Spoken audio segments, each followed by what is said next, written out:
Hi YouTube, if you enjoy what you are listening and watching, go subscribe to my channel. Give this video a thumbs up. Ron Kamonohashi episode 12 opens with Ron calling Ishiki about how Spitz wanted Ron to look into Spitz's missing family. Ron tells Ishiki to tell Spitz, who is following him, Ishiki thinks Ron should look into Spitz's disappearing family. We scene change to Ron's apartment that has furniture. Ron wants his apartment to be Ishiki in his office where they can talk to clients. Spitz is freaking out because in exchange for finding his family, Ron wants the files from Blue about the bloody training incident. We obtain the truth about the bloody training incident in episode 13. The police do not have the files, only Blue does. The police have a SparkNote file on the killings during this time. Ron mainly wants the files to learn about his killing culprits disorder skill. Mofu, who he goes to for testing, said Ron having culprits kill themselves was done by a medical intervention. Ron says there are 3 hours from that day of the bloody incident training he does not remember. Those 3 hours are missing in the police report. Ron just knows Blue has it written down in their files what took place during this time. Ishiki does not think Ron should be asking for the file in order for him to find Spitz's family. Ishiki says Spitz is a friend and you help friends for free. Ishiki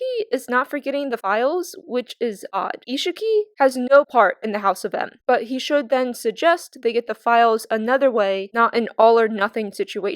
I do not like Ishiki during this scene. Spitz says he will get Blue's file on the bloody training incident. The deal is made. It is now time to scene change on this 2-episode case. Spitz's older brother disappeared 11 summers ago. Ron, Ishiki, and Spitz see a waterfall that has a folk shrine. There is a mystery woman at the waterfall who we meet later on. 3 men throw an ask at our characters. That's all. They do a typical creepy line of "be careful here." We arrive to the village Spitz's brother disappeared at. The villagers are arguing with the man who doesn't live in this village. The man, who is a non-villager, wants the villagers to move out for him to build a dam. The village chief, when our characters approach, remembers Spitz. Building a dam, I do not know why, is bad on this village needs to be moved because they can replace the bridge to get across the water and just move it somewhere else if that is where this dam is being built at, or I literally have no idea what the issue is. YouTube, does anyone know why building a dam here means the villagers will drown or the villagers need to move? Unless the dam is going to be built on the waterfall that we saw the mystery woman at earlier, but even then, how is that bad for the villagers where they need to move? During the argument, the villagers say Yadagami will strike again. Yadagami is a night snake god. They protect this village. The villagers are angry the dome worker is here to take surveys of the land. He will be back tomorrow to work. The mayor takes Ron, Ishiki, and Spitz to his house to stay the night. It is now raining, which the villagers say is Yadagami's wrath. We meet the mystery woman. Her name is Mi. Spitz knows her. Mi is the mayor's granddaughter. It is time to eat. Spitz shows Ron what his brother looked like 11 years ago. His brother wanted to learn about legends. His brother would come to this village asking about their legends and about Yadagami. The photo was taken the day before he disappeared. This serious moment is interrupted by Spitz wanting to try Ron's food covered in black sugar syrup. Where the mayor lives is across the river from the guest hut the dome worker is staying at. However, Yadagami killed him. They run over to the guest hut. Ron tells them to stop. The ground is muddy from the rain. There are no footprints leading to the door. The door is unlocked. No one is inside. The windows have bars on them. This is a mystery case of someone disappearing.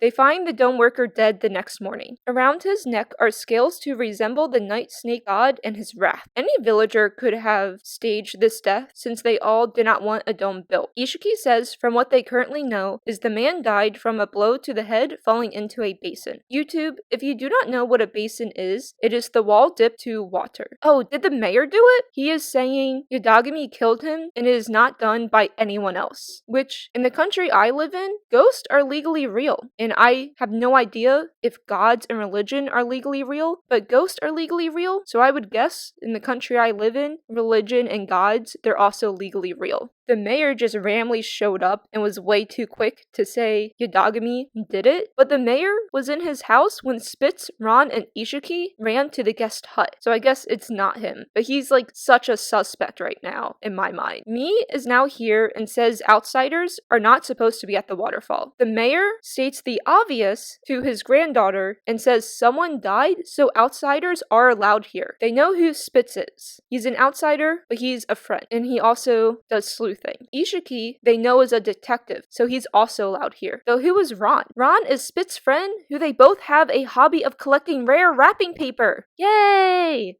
Ron asks Mii what she was doing yesterday at the waterfall. Mii was leaving an offering at the temple. One villager every day comes to that temple and leaves an offering for protection for the village from Yodagami. All the villagers believe the night snake god is real. Ron wants to talk privately to Ishiki and Spitz. Ron wonders why this village strongly believes in God. Yoroi jumps out of the bushes and asks what the waterfall was like since non-villagers are not allowed there. Our characters do not answer because Moroi talks about how the village legend is still carried on and is unique. It is why he is here to study the legend. The night snake god sounds like a normal god. Kills, makes people disappear, whether it's based off God's move, you want God to be happy, you don't want God to be mad. Nothing is unique. For the night snake god's power of banishment, 15 years ago, a dome was supposed to be built. One night, the equipment just randomly disappeared. 11 years ago, Spit's brother disappeared. And now, the night snake god has killed. Yoroi is amazed by Yodagami's power. He wants to move to this village. That's creepy. Yesterday when it rained, Yoroi says he was at the temple where Yodagami is enshrined. Spitz was there a while ago during one of the times visiting this village with his brother. This temple is basically a museum for Yodagami. The temple though yesterday was closed, so Moroi went back to the village. Our characters tell the timeline of events. At dinner yesterday, there was a snake wrapped around someone. Outside, the guest hut had no footprints and windows had bars on them. When they entered the guest hut, they heard a loud bang. However, saw nothing. Ron, this whole episode, has had a few scenes where he says nothing, he just spaces out. But him spacing out gives us vibes. He knows what happened to Spit's brother and what is currently happening. We go back to the guest hut and it has no hidden rooms. There are currently no leads. That's why Ron is here. Spitz stares out the window and says he sees the snake god in the river. Ron and Ishiki see nothing. Ron looks at the floor and sees the floor pattern. Ron has solved this murder. Okay, so the windows might have a projector on them, so when you look at different angles, you see different things. Maybe that's why last night in the anime, our three characters saw a man wrapped around a snake, but now only one person saw the snake in the water and no one else did because of all the different angles they're looking through this window. If they're sitting, if they're standing, maybe standing on the side. Like there's definitely something up with the window. Episode 12 does end. Ron knows how to solve it, and we're going to learn that solution in episode 13. Episode 13, Ron also learns about House of N, and it is definitely satisfying to get answers to questions this season. Thank you, YouTube, for watching all my videos on Ron Kamonohashi.